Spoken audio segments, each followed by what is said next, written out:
syempre I was hurt. Kasi, pa-water lang.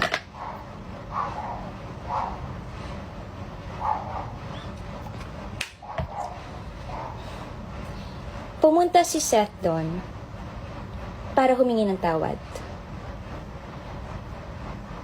He invited Blythe, pero hindi siya sumama. And then the next thing I know is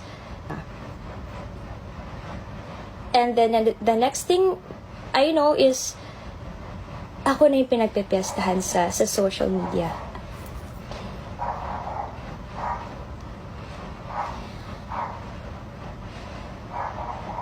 Alam niya, nahihingi ng sorry si Seth. And yet, ganun yung ginawa niya. Wala kayong narinig sa akin at all. Nanahimik ako, not because tama lahat ng sinasabi niyo sa akin, nila. Nanahimik.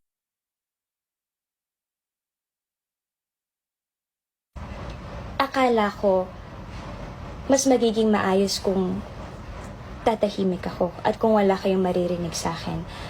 Ayokong dumagdag pa. Ayokong tumagdag pa sa gulong nangyayari nun. Pero kasi na-realize ko na the more nananahimik ako, parang mas lalo lang lumalala. Mas lalo lang lumalala yung nangyayari.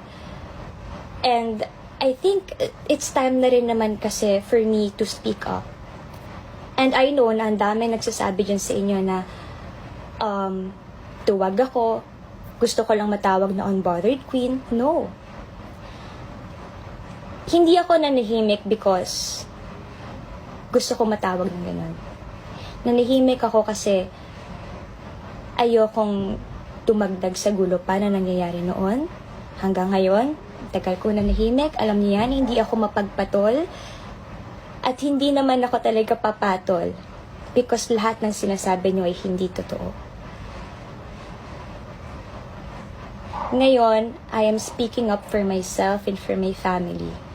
Kasi ang tagal namin na nahimik, lalo ako. I respected Blythe. And, of course, nirespeto ko ang love team nila noon. Wala akong inagaw. And also, gusto ko lang ilinawin sa inyo na hindi niya ako sinugod sa dressing room, but tinawagan niya ako and she was mad, she was aggressive. And then hanggang sa yun, parang the next few days biglang ang gulo na, ang dami ng sinasabi sa akin ng mga tao. And ang hirap kasi nung time na yun, hindi ko talaga alam anong gagawin ko. So, my mom was there para i-defend ako. Pati sila ate, and then, yung mga pinsan ko, although, aggressive din sila sa mga sinabi nila, but syempre, alam kasi nila yung pinagdadaanan ko nun.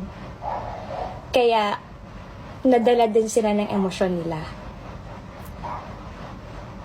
So, yun yung mga gusto kong, actually, ang dami nga ang dami ko pang gustong sabihin. Pero, ito ang gusto kong linawin lang sa inyo talaga. Wala akong inagaw. And stop the hate.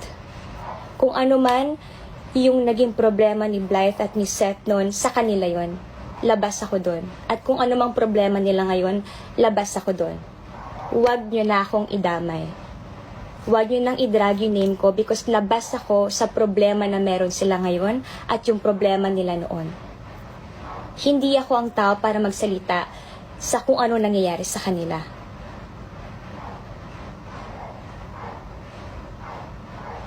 Labas ako sa lahat ng problema niya. Sa problema nila. Kaya sana, after this live, stop asking me questions na about this. And I am aware sa lahat ng comments niyo, mapa TikTok, Instagram, sa lahat. Ang dami niyong tinatawag sa akin, ang dami kong pangalan, ahas, ganito, ganyan, may pa 2.0 pa kayo.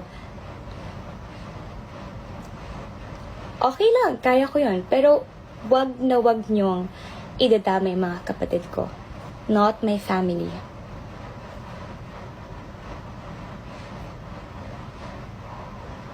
Magpapasko na, guys.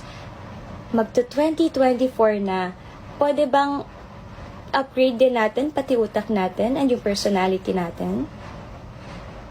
Kung kaya nyo lang naman. Pero sana kayanin nyo.